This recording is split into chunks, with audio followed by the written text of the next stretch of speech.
하루속히 온전한 예배가 회복되어서 또 글로리아 팀과 또 할례 찬양대가 함께 찬양하면서 우리가 풍성한 예배로 하나님께 나아갈 수 있게 되는 날이 속히 오게 되기를 간절히 기도합니다.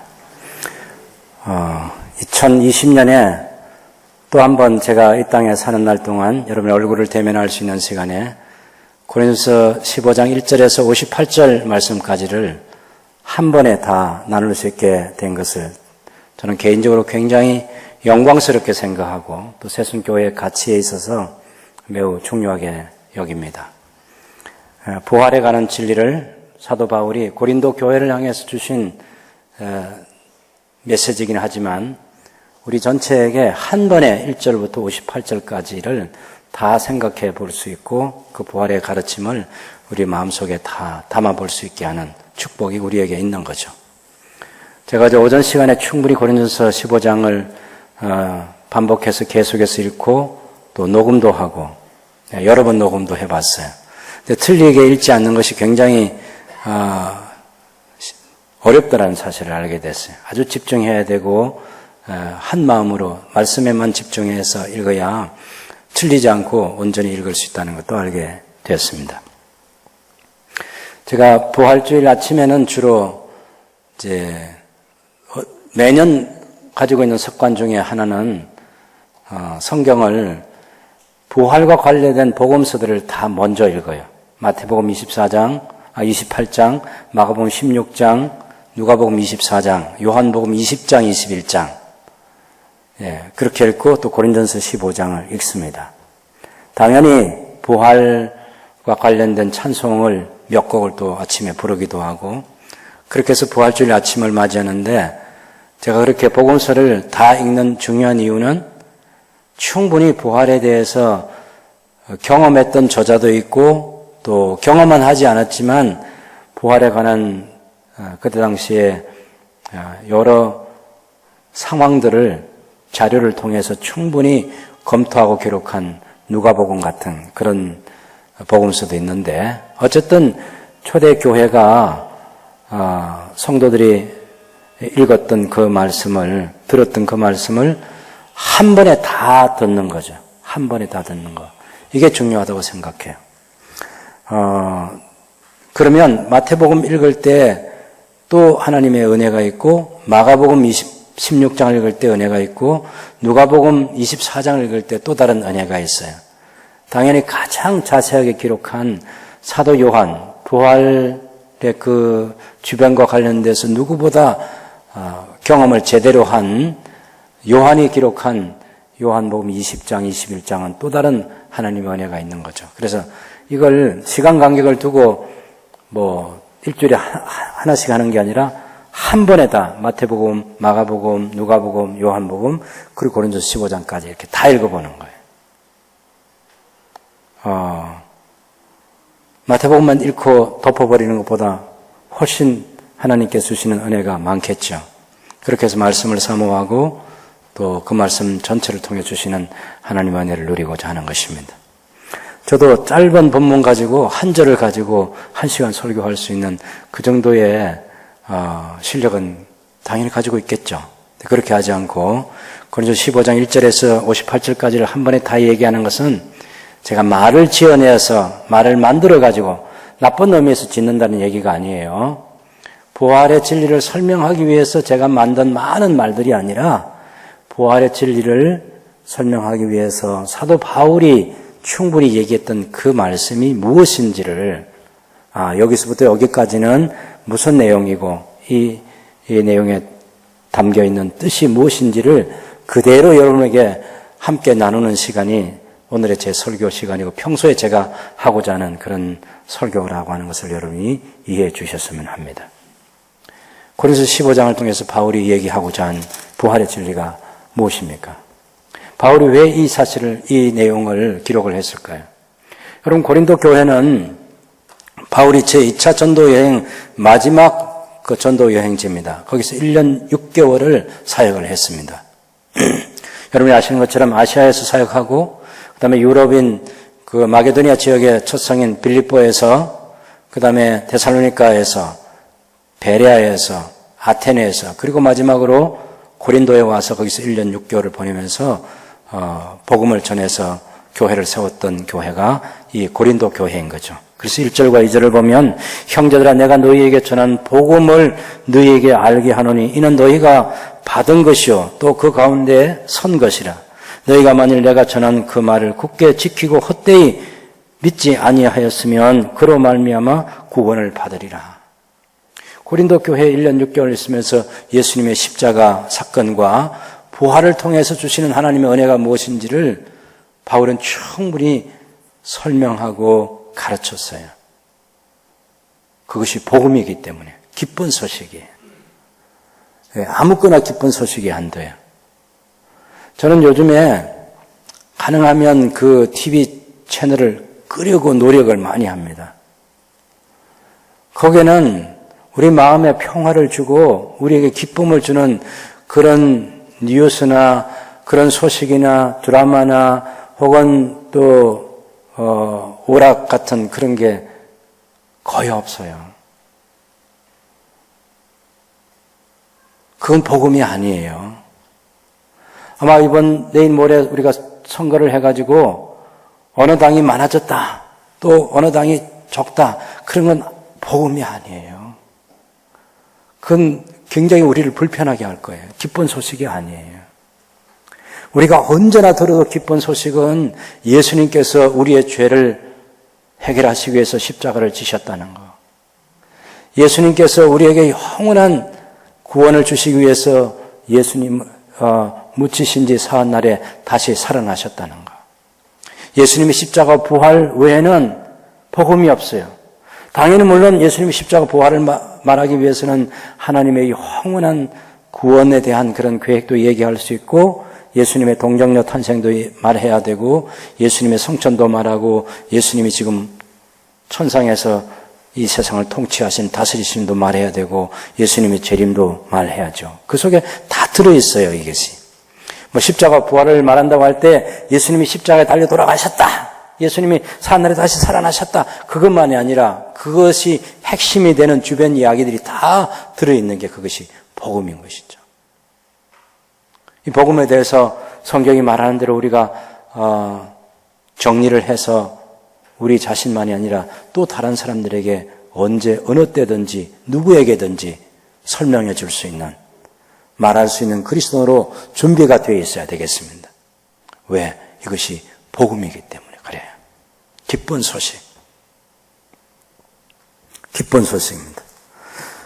그래서 바울이 3절과 4절을 보면 자기도 이 복음을 받았다고 그래요. 내가 받은 것을 먼저 너희에게 전하였노니 이는 성경대로 그리스도께서 우리 죄를 위하여 죽으시고 장사 지낸 바 되셨다가 성경대로 사흘 만에 다시 살아나사 그리고 여러 증인들에게 보이셨다, 이렇게 말합니다. 제가 오늘 설교 제목을 성경대로 십자가를 지신 예수, 성경대로 다시 살아나신 예수.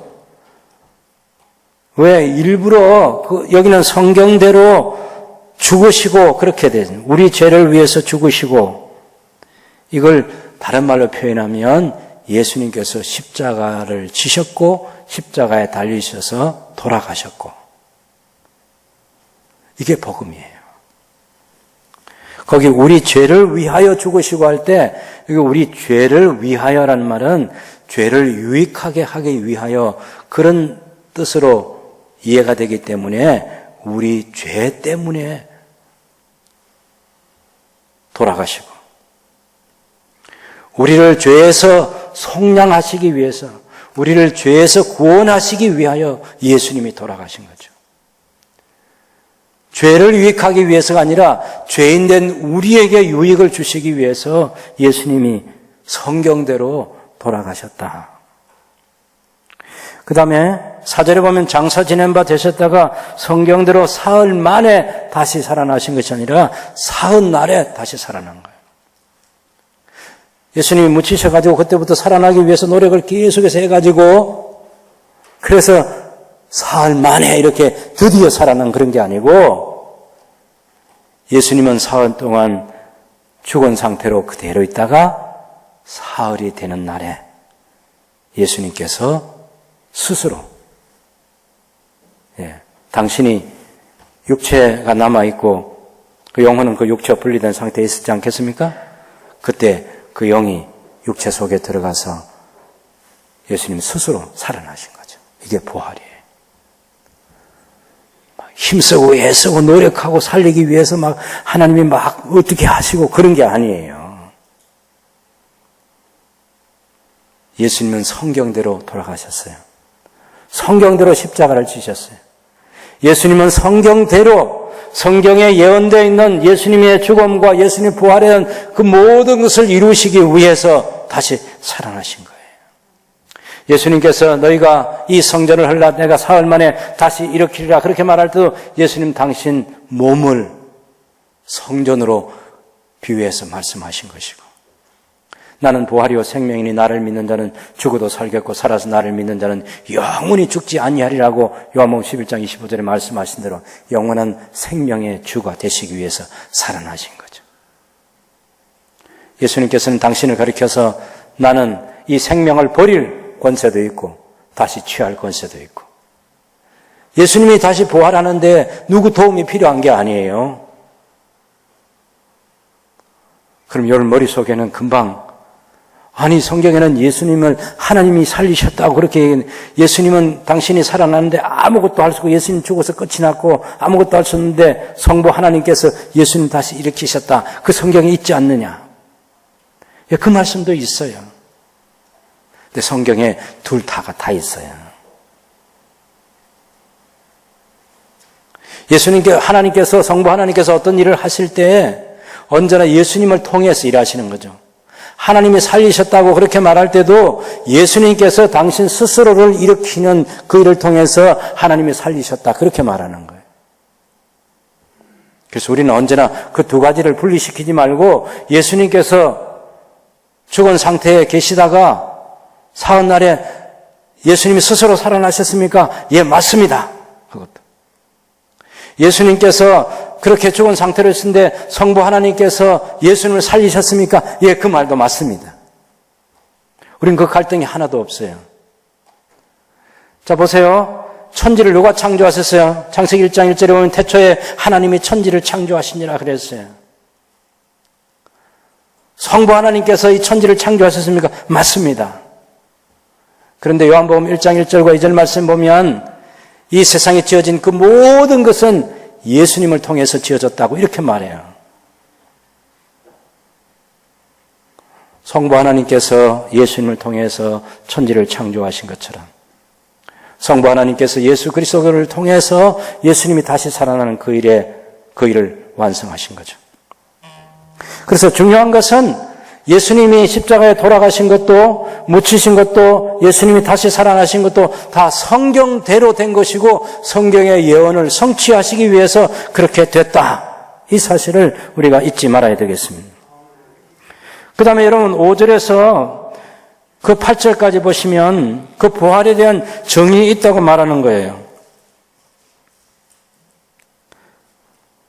5절에 보면 게바에게 보이시고 할 때 이 게바는 바로 베드로를 말하는 거죠. 예수님이 부활하신 이후에 베드로에게 보이셨어요. 후에 12 제자에게도 보이셨어요. 그 후에 500여 형제에게도 일시에 한꺼번에 보이셨어요. 500명이 쳐다보는데 예수님께서 부활하신 것을 보여주셨다고. 그 사람들 가운데는 이 성경을 기록할 때 그 중에 지금까지 대다수는 살아있고 어떤 사람은 잠들었으며 그 후에 야고보, 예수님의 동생 야고보에게도 보이셨고 맨 나중에 만삭되지 못하였는 자 같은 사도 바울에게도 보이셨느니라. 다마스커스로 예수 믿는 사람들, 이 부활의 진리를 믿는 사람들을 그 말도 안 되는 그런 엉터리 있을 수 없는 그런 가짜 뉴스를 만들어가지고 그것을 있다고 믿는 그런 그리스도인들 다 잡아와서 감옥에 쳐넣으려고.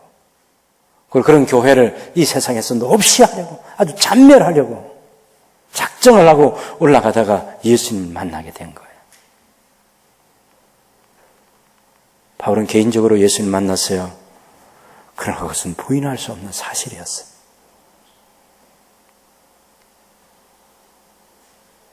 그래서 예수는 그리스도라고 그렇게 해서 만난 그 예수님을 성경을 가지고 살펴보니까 다시 살아나신 이 예수가 구약에 그렇게 하나님께서 많은 선자를 통해서 계시해 주셨던, 알려주셨던 그 그리스도다, 메시아다. 이걸 목숨을 걸고 전파했습니다. 부활의 진리를, 예수님이 부활하신 그 사실을 알게 된 이상 어떤 핍박 가운데서 어떤 환경에서도 그 예수님을 전했어요. 여러분 지금 오늘 아침에 저하고 여러분이 이렇게 예배 시간에 대면을 했지 않습니까? 근데 여러분이 나 오늘 교회 가가지고 목사님 만나서 코로나19인데 무슨 목사님이 교회 나오겠어? 아니 내 눈으로 봤어. 아니 나 그거 안 믿어. 여러분 오늘 아침에 저하고 여러분이 얼굴을 대면한 것보다 더 확실한 것이 예수님이 다시 살아난 거예요.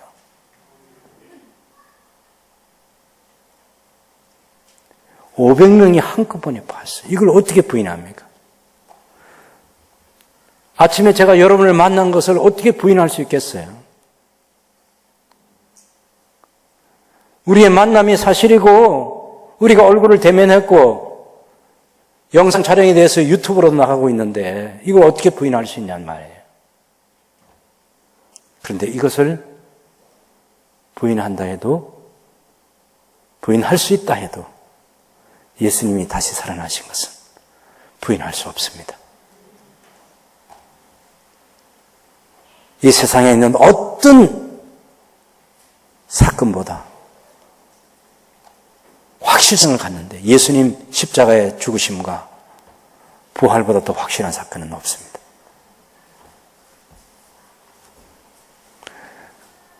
여러분 얼마나 이것이 진리이면, 진실이면 바울이 40에 하나 가만매를 5번이나 맞으면서도 돌에 맞아 죽을 뻔한 여러 번의 위기를 이겨내면서도 예수가 다시 사는 걸 어떡하냐고. 여러분 그 사실을 말해서 무슨 유익이 있어요?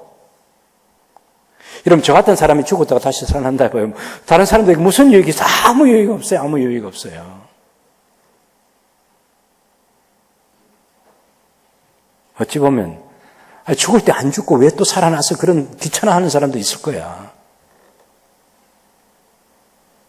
예수님이 다시 살아남으로써 우리를 위해서 하나님께서 죄에 대한 대책을 세우셨는데 그것이 완성이 되는 겁니다. 죽음으로써 끝이면 끝이에요. 복음도 아니에요, 이제 그건. 뭐 성경에 아무리 많이 십자가에 달리셔서 예수님께서 우리의 죄를 다 담당하시고 죽으셨다. 그게 끝이면 그게 끝이야. 복음도 아니야, 복음도 아니야. 다시 살아나셨기 때문에 십자가가 복음으로 완성이 되는 거예요. 예수님의 십자가의 죽음은 죄에 대한 하나님의 해답입니다. 예수님께서 무덤에서 다시 살아나신 것은 죄의 삭선 사망이라고 한 그 사망에 대한, 죽음에 대한 하나님의 해답이에요. 죄 문제 어떻게 해결하냐고? 어떤 것으로도 해결이 안 됩니다. 예수님께서 우리의 죄를 대신 짊어지신 것 외에는 인류의 죄 문제가 해결되지 않습니다. 지난 아담 이후로 사람들이 다 죽어왔습니다. 지금도 죽고 있고 지금도 코로나 때문에 더 많이 죽습니다. 앞으로도 죽게 될 거고요. 사망에 대한 해결책이 뭡니까? 코로나야 백신 만들면 된대지만 사망에 대한 해결책이 뭐냐고.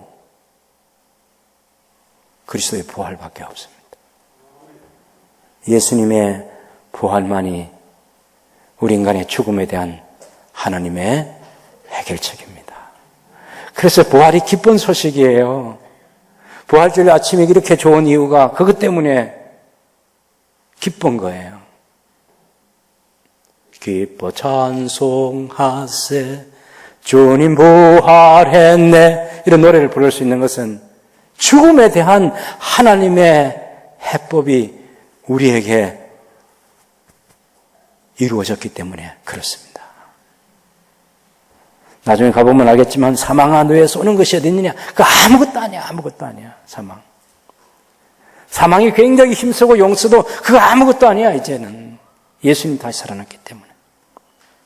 바울이 이것을 얘기할 때 나중에 만삭되지 못한 자 같은 내게도 보이셨느니라 하면서 나는 사도 중에 가장 작은 자라 나는 하나님의 교회를 박해하였으므로 사도라 칭함받기를 감당하지 못한 자니라. 그런데 내가 사도로서 지금 서 있고 지금 사역을 하는 것은 내가 자격이 있거나 공로가 있어서가 아니라 하나님께서 내게 주신 은혜라고. 은혜. 그런데 사람들 가운데서는 고린도 교회 성도들이 이 편지를 받는 사람들 가운데는 아직도 부활에 대해서 믿지 못하는 사람들이 있어요. 고린도 교회 대부분의 성도들이 그 부활 신앙 때문에 그 믿음에 서 있어요. 그 교회가 서 있어요. 근데 교회를 다니면서도 아직도 그 가운데 아직 이 부활을 잘 못 믿는 사람들이 있다고. 그래서 12절에 바울이 책망합니다. 그래서 그 죽은 자 가운데서 다시 살아나셨다 전파되었거늘 너희 중에서 어떤 사람들은 어찌하여 죽은 자 가운데서 부활이 없다 하느냐. 사두개인들은 모세 오경만 믿는 사람인데 그들 가운데 부활이 없다는 사람들이 있었어요. 그와 같은 생각을 가진 사람들이 고린도 교회도 당연히 있었겠죠. 난 다른 건 다 믿겠는데 난 부활을 못 믿겠어. 부활을. 혹 여러분 가운데 그런 분 안 계신가요? 부활. 혹 안 믿어지시면요, 다른 모든 것을 내려놓고 하나님의 은혜를 구하세요. 성경의 진리가 다른 사람들이 깨달아진 것처럼 제게도 깨달아질 수 있도록 하나님의 은혜를 구하셔야 합니다. 예수님의 십자가에 달려 돌아가심, 예수님의 사흘날에 다시 부활하심, 성천하심, 하늘 지금도 통치하고 계심, 예수님 다시 오심, 꼭 믿어져야 합니다. 13절에 바울이 이렇게 설명해 갑니다. 만일 죽은 자의 부활이 없으면 그리스도도 다시 살아나지 못하세요. 죽은 자의 부활이 있기 때문에 그리스도가 다시 살아났다 그 말입니다. 그 다음에 14절은 그리스도께서 만일 다시 살아나지 못하셨으면 우리가 전파하는 것도 헛것이고 너희 믿음도 헛것이고 설교자로 제가 살아온 지난 수십 년의 세월도 다 헛된 것이고 여러분이 지금 신앙생활하는 것도 다 헛된 것이라고. 그리고 15절에 이 전도자들, 선교사나 목사나 이런 또 교사나 이런 사람들이 하나님의 거짓 증인들로 발견될 것인데 우리가 하나님이 그리스도를 다시 살리셨다고 증언하였습니다. 그것 때문에 밥 먹고 살아왔는데 그것 때문에 돈 쓰고 그것 때문에 다 우리 에너지 쏟고 그것 때문에 우리 지식 다 쏟아붓고 그랬는데 만일 죽은 자가 다시 살아나는 일이 없으면 하나님이 그리스도를 다시 살리지 아니하셨으리라. 죽은 자가 다시 살아나는 일이 있기 때문에 그리스도를 먼저 살리셨다는 것입니다. 만일 죽은 자가 다시 살아나는 일이 없으면 그리스도도 다시 살아나지 아니하였을 것이고 그리스도가 만일 다시 살아나지 아니하였으면 너희 믿음도 헛되고 너희가 여전히 죄 가운데 우리 죄 문제가 해결되지 않아요. 죄의 삭선 사망이라는 그 사망의 문제도 해결되지 않습니다. 또한 그리스도 안에서 잠자는 자도 망하였을 것이고 우리가 사는 것이 이 세상뿐이면 우리같이 불쌍한 사람이 없을 거예요. 부활에 대한 소망 하나 때문에 바울이 자기 생애를 다 쏟아붓고 있어요. 부활 때문에 교회가 그 부활 신앙 위에 세워져 있다고. 교회는 친교 모임이 아니에요. 여러분이 예수님 믿고 주님 몸인 새성교회의 성도로서 함께 살아가는 것은 예수님의 십자가, 예수님의 부활이 우리의 죄와 우리의 죽음의 문제를 해결해 주기 때문에 그렇습니다. 나중에 우리가 언젠가는 다 죽게 될 텐데 그 죽음이 끝이라 하면 이거 너무 헛되잖아. 이처럼 불쌍한 게 없는 거죠. 그렇지 않습니다. 부활이 확실합니다. 예수님께서 이 20절을 보면 그 진리를 분명하게 드러냅니다. 그러나 이제 그리스도께서 죽은 자 가운데서 다시 살아나사 잠자는 자들의 첫 열매가 되셨도다. 모든 죽은 자들의 첫 열매로 예수님께서 살아나셨다는 것은 예수님 안에 있는 자들이 이제 앞으로는 다 살아난다 그 말입니다.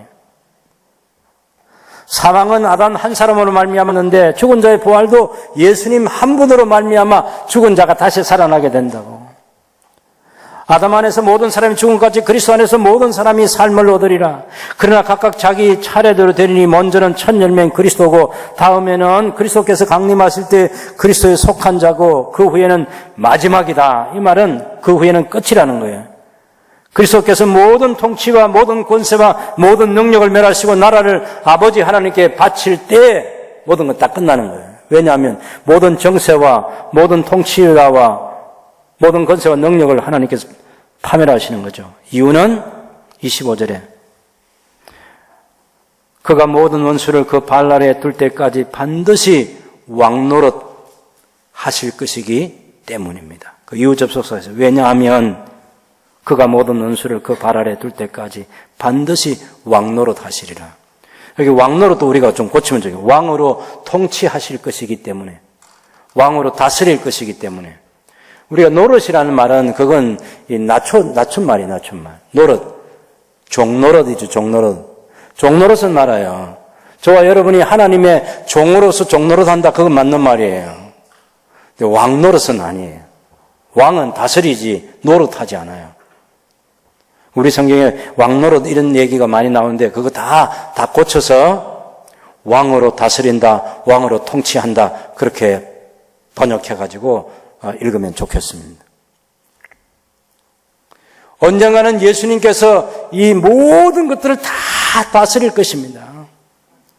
그것 때문에 모든 권세와 능력과 통치를 다 멸하신다고. 맨 나중에 멸망받을 원수는 사망이니라. 사망이 예수님께서 부활하신 이후에도 많은 사람들에게 영향을 끼쳐서 두려움을 줍니다. 지금도 여러분 같이 저는 이런 능력을 가진 코로나 바이러스가 이렇게 능력이 우리 어르신들 이게 다 마스크를 쓰고 찬송도 부르고 끝까지 앉아 있도록 이렇게 만들고 어디 가면 다 마스크 쓰도록 만들게 이 코로나 바이러스의 능력이에요. 그 배후에 뭐가 숨어 있죠? 죽음이라는 게 죽음이라는 거. 이렇게 힘이 있어요. 여러분 돈을 준다 해도 마스크는 하루 종일 안 쓰고 있을 거예요. 예? 이걸 다 쓰고 있어요. 죽음 때문에 그래요. 죽음에 대한 두려움 때문에. 그렇게 요 사망은요, 요 원수 중에 원수야. 근데 마지막은 끝날 때가 있다고 있죠, 사망도. 더 이상 사망이 우리를 위협하지 못하는 영원히 우리가 생명 가운데 살게 되는 날이 우리 주 예수님께서 재림하실 때 그런 일이 일어나는 거예요. 나중에 그 비밀은 다시 얘기하겠습니다. 그래서 그런 부활신앙에 근거한 우리 성도들의 삶이 실제 예가 있어요, 예가. 하나는 고린도교회 사람들 가운데 다 그런 건 아닌데 만일 죽은 자들이 도무시 여러분 29절을 보면요. 죽은 자들을 위해서 세례를 받는 자들이 무엇을 하겠느냐? 어찌하여 그들을 위해서 세례를 받느냐? 여러분 죽은 자를 위해서 세례를 받을 필요가 없고 받았어도 안 되고 그건 잘못된 거예요. 이건 잘못됐는데도 불구하고 옛날 이교의 그 풍습이 있어가지고 죽은 자를 위해서 세례를 받는 사람이 있다고. 근데 그걸 바울이 살려가지고 왜 세례를 받아? 그러니까 그 속에 너희가 부활이 믿기 때문에 부활이 있다는 것을 알기 때문에 그렇게 하지 않느냐고. 제가 그 장례식 얘기하면서 그런 죽음이 끝이 아니라는 얘기를 많이 설명을 했는데 이거는 장례식 할 때 그 무덤에 가서 사람들 매장할 때요. 요 양쪽 끝에다가 하나는 구름 운자, 하나는 불 아자를 써서 거기다가 탁 꽂아요. 그게. 죽음이 끝이 아니라는 거예요. 구름 타고 불 가운데서 다시 그 죽은 자가 다음 생애로 이어지는 그것을 거기에 암시하고 있는 거예요. 상해에 여러분 그 종을 달아가지고 딸랑딸랑 하는 게 뭐예요? 죽은 자를 인도하는 거예요, 인도하는 거. 왜 화장터에 가서 사람들이 그 시체를 넣으면서 불이하고 그렇게 소리 지릅니까? 다 죽지 말고 그 영혼은 나오라고 그렇게 불신자들이 외치는 소리예요, 그게. 우리 그들을 향해서 복음을 설명할 수 있겠죠? 그것처럼 바울이 지금 죽은 자를 위해서 다 세례를 받는 게 아니라 어떤 사람들 가운데는 아직도 신앙이 제대로 형성되지 않아가지고 성경적인 그런 신앙을 갖지 못해서 그 미신적인 그런 걸 가지고 세례를 받는 그런 사람들이 있었다고. 그 속에 부활이라고 하는 그 의식, 생각이 있기 때문에 그렇게 했다는 거예요. 옳다고 인정해 주는 게 아니고. 그런 걸 하면서 왜 부활을 못 믿어? 지금 바울이 그 얘기하는 거예요.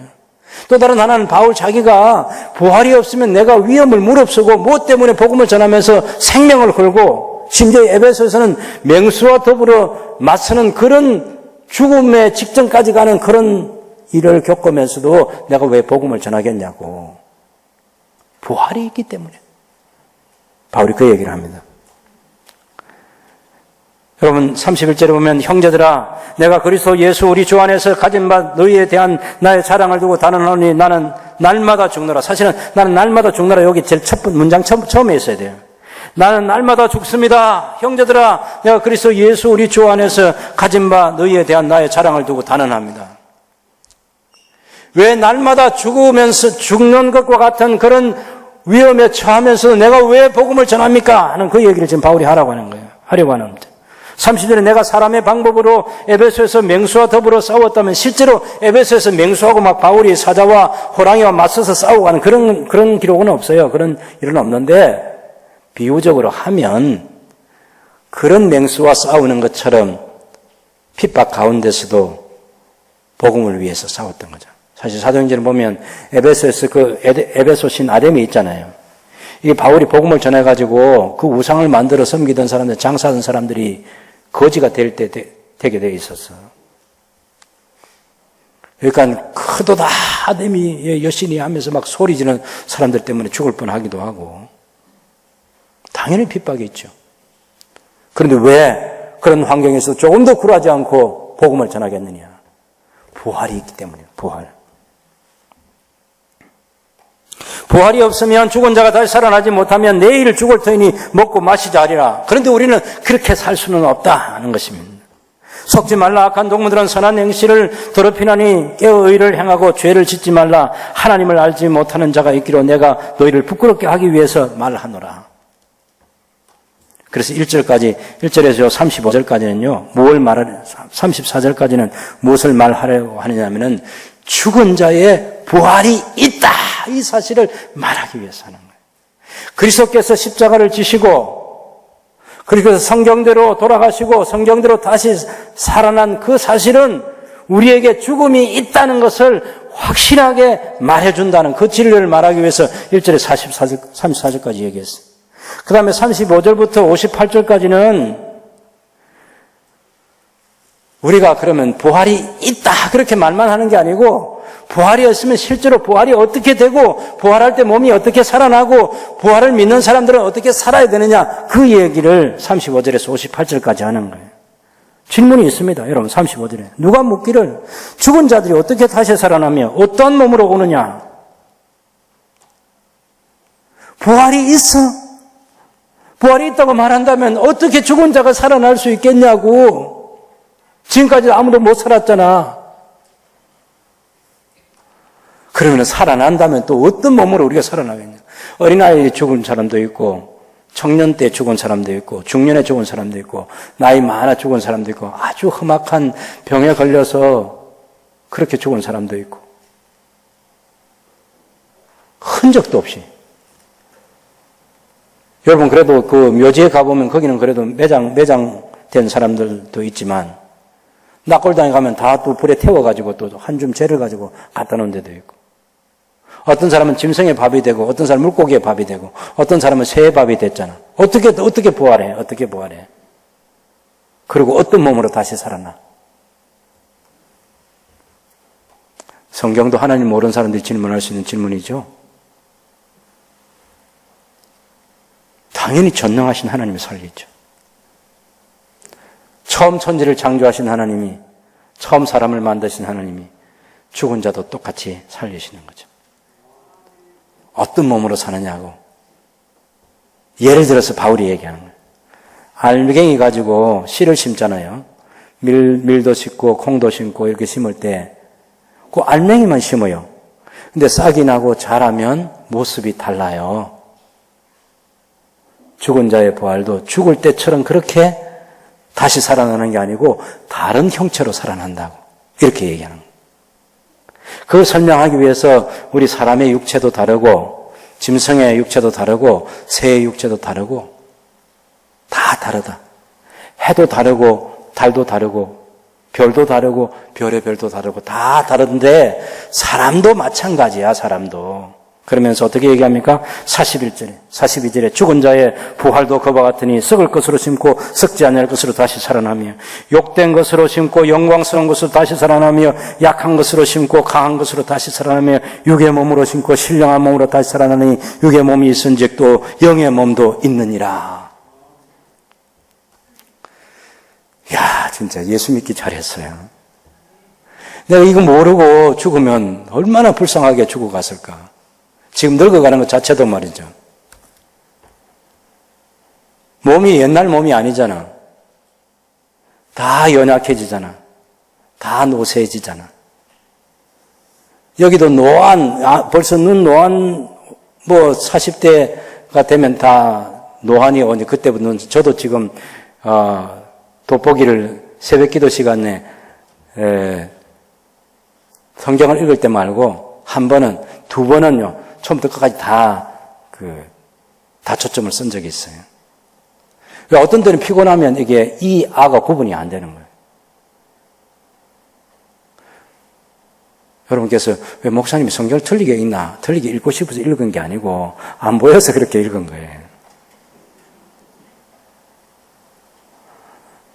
네, 안 보여서. 실수하지 않으려고 돋보기 꼭 가져다니는 거, 새벽 기도 때 꼭 가져다니는 거 중요하고요. 얼굴도 자꾸 변하잖아. 제가 제일 안타깝게 생각하는 사람들, 이 얼굴로 표현이 좀 어색하긴 합니다만은, 얼굴 가지고 먹고 사는 사람들이 있잖아요. 아주 예민하게 관리 잘하는 사람들이 있습니다. 연예인들 중에 그런 사람들, 여러분도 다 알고 있을 거예요.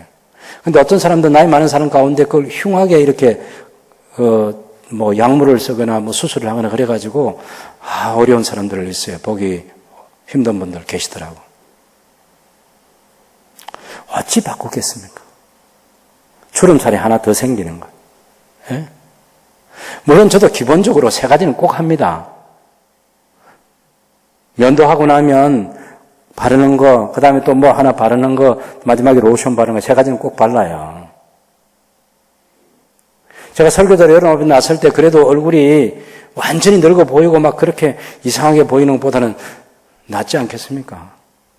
저는 제 자신을 위해서 바르는 게 아니고 여러분에게 보여주려고 하는 거예요. 여러분 때문에 바르는 거예요.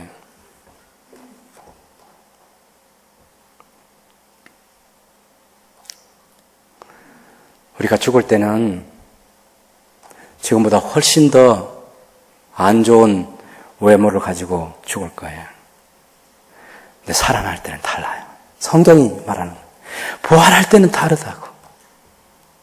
부활할 때는 여기 있는 것처럼 썩을 것으로 심고 썩지 아니할 것으로 다시 살아나고, 영광스러운 것으로 살아나고, 강한 것으로 다시 살아나고, 신령한 몸으로 다시 살아나고. 제가 걱정이 하나 있어요. 뭐 걱정이냐면 천국 가서 혹시 여러분들이 저를 못 알아볼까 봐. 예? 이게 걱정이에요. 여러분도 저를 알아봐야 되고 저도 여러분을 알아봐야 될 거 아니에요. 하나님께서 신령한 지식을 주셔서 반드시 알아보게 하실 줄 저는 그렇게 믿고 있어요. 그러나 분명한 것은 이 모습이 아니에요. 아름답고 영광스러운 모습으로. 그것 때문에 예수님이 살아나신 거예요. 예수님이 살아나신 여러 가지 목적이 있는데 그 가운데 하나가 예수님께서 중보자로 살면서 성도를 위해서 기도도 하시지만 또 성령을 보내주시기도 하고 우리를 거룩하게 만들어가서 나중에 영광스럽게 하시기 위해서 주님이 다시 살아나신 거예요. 우리가 천국 가면 다 영광스럽게 됩니다. 신령한 몸으로 다시 살아나게 되는 거죠. 지금은 아담하고 같이 흙에 속한 자의 형상을 우리가 가지고 있어요. 그런데 나중에는 하늘에 속한 예수 그리스도의 형상을 갖게 된다고. 그걸 지금 45절에서 49절까지 얘기합니다. 여러분 48절 보시면 무릇 흙에 속한 자들은 저 흙에 속한 자와 같고 아담과 같다는 거예요. 무릇 하늘에 속한 자들은 저 하늘에 속한 이 예수 그리스도와 같다고. 우리가 흙에 속한 자의 형상을 입어선 저 또한 하늘에 속하신 이 예수 그리스도의 형상을 입게 될 것이다. 우리 주님이 영광스러운 것처럼 우리도 영광스럽게 될 것이라고. 그래야 삼위 하나님께서 우리를 영원히 우리와 함께 교제하며 살 것 아닙니까? 제가 늙어서 몰골이 아주 흉한데 그걸 하나님께서 절 바라보고 사신다고? 아니. 여러분 어제 우리 박정아 집사가 이 꽃을 다시 했는데 이 예쁘잖아요. 이 꽃이 망가지는 날이 있겠죠. 우리 사람이 늙어가는 것처럼. 근데 망가진 그 꽃하고 그 같이 영원히 그거 쳐다보면서 살으라고? 아니, 하나님께서 그렇게 하시잖아. 처음 창조하셨던 당신의 형상대로, 당신의 모양대로 새롭게 빚으셔서 그렇게 해가지고 영원을 같이 사시는 거예요. 믿으시나요? 예, 부활은 그런 것입니다. 부활은. 그래서 부활의 비밀을 사도 바울이 말합니다. 형제들아, 내가 이것을 말하노니 혈과 육은 하나님 나라를 이어받을 수 없고 또한 썩는 것은 썩지 아니하는 것을 유업으로 받지 못하느니라. 보라, 내가 너희에게 비밀을 말합니다. 우리가 다 잠잘 것이 아니요 마지막 나팔의 순식간에 호련히 다 변화하려니 나팔 소리가 나며 죽은 자들이 썩지 아니할 것으로 다시 살아나고 살아있는 우리도 변화되리라. 이게 비밀이에요, 비밀. 이거 세상 사람들은 모릅니다. 시간이 흘러가고요. 시간이 지나서 나중에 예수님께 다시 오실 텐데 그때 주님이 부활하신 천사장의 나팔 소리와 함께 다시 오실 때 죽은 자들이 순식간에 다 부활하게 된다고. 그것이 먼저고 그 다음에 만약 저와 여러분이 살아있다면 우리도 그 다음에 다 변화되었어. 그래서 주님과 함께 영원을 살게 된다고. 이거 다른 사람들이 아무리 설명해줘도 모르기 때문에 비밀인 거예요. 내가 비밀을 말하노니. 그런데 영원히 알 수 없는 비밀이 아니고 알 수 있는 비밀이야. 복음은 처음에는 모르지만 어떤 사람에게 숨겨져 있지만 하나님께서 드러내어 주시고자 하는 사람에게는 알려지고 알게 되는 것, 그것이 비밀입니다. 부활도 마찬가지입니다. 우리 주님 재림하실 때 우리가 다 부활할 거예요. 이 썩을 것이 반드시 썩지 아니할 것을 입겠고 이 죽을 것이 죽지 아니함을 입으리로다. 이 썩을 것이 썩지 아니함을 입고 이 죽을 것이 죽지 아니함을 입을 때에는 사망을 삼키고 이기리라고 기록된 말씀이 이루어지리라. 예수님께서 성경대로 십자가를 지시고 돌아가셨고 예수님께서 성경대로 사흘날에 다시 살아나셨는데 예수님이 재림하실 때 우리 모두가 다시 살아나고 죽은 자가 다시 살아나고 다 변화되는 이 사실도 성경에 예언된 그대로 될 것이라고 성경은 말하고 있습니다. 그래서 사도 바울이 외칩니다. 사망아, 너희의 승리가 어디 있느냐? 사망아, 뇌가 쏘는 것이 어디 있느냐? 사망이 쏘는 것은 죄요, 죄의 권능은 율법이라. 율법이 죄를 드러내고 그 죄의 권능 때문에 우리 모두가 다 사망에 일어났는데 그러나 그 사망을 끝장내시는 하나님의 시간이 오는 거죠. 우리 주 예수 그리스도로 말미암아 우리에게 승리를 주시는 하나님께 감사하노라. 십자가를 지시고 부활하신 예수 그리스도로 말미암아 우리에게 승리를 주시죠. 무엇에 대한 승리입니까? 죽음에 대한 승리. 죽음에 대한 승리. 이야, 여러분, 세상의 권세자들이 교회를 가볍게 생각하고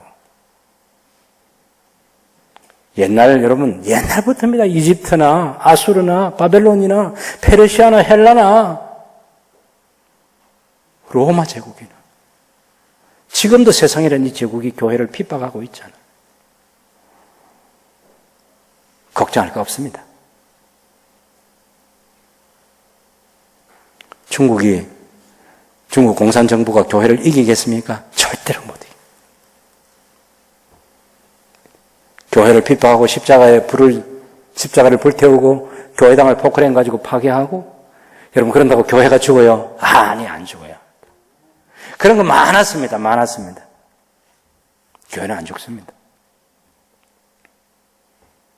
십자가 부활의 복음 때문에 안 죽습니다. 하나님께서 믿게 해주시고 그 소망 가운데 살게 하시는데 그것만이 유일한 진리인데 그보다 더한 복음은 없는데 어떻게 교회가 망합니까? 교회는 망하지 않습니다. 교회가 가장 부흥할 때가 언제입니까? 처음 교회가 시작돼가지고 64년, AD 64년 지난 이후에 굉장히 교회를 핍박하는 로마 제국이 핍박하기 시작하면서부터 교회는 너무 어려웠어요. 그러나 십자가와 부활의 복음 때문에 교회는 무너지지 않았습니다. 감옥에 가둬도 짐승의 밥이 되게 해도 모이지 못하게 해도 하나님의 교회는 부흥했습니다. 대한민국도 그렇게 될 거예요. 어떤 경우에도 우리는 낙심하지 않습니다. 물론 여러분이 이번에 투표할 때 성경의 가치를 표현할 수 있는 사람들이 누구인지를 잘 살펴서 투표를 잘할 수 있기를 바랍니다마는 그런 그 결과가 어떻게 되든 교회는 세상이라는 제국 때문에 언제나 핍박과 조롱의 대상이고 교회는 그것을 이겨내고 그리스도 안에서 생명의 복음인 십자가와 부활의 복음을 전해서 교회는 승리하게 하는 거예요. 하나님께서 그렇게 이기게 해주시는 거예요. 그 하나님께 감사하면서 우리가 살아야 되겠습니다. 그러므로 내 사랑하는 형제들아 견실하며 흔들리지 말고 항상 주님의 일에 더욱 힘쓰는 자들이 되라. 이는 너희 수고가 여러분의 수고가 주 안에서 헛되지 않은 줄 알미라고. 여러분 흔들리지 맙시다.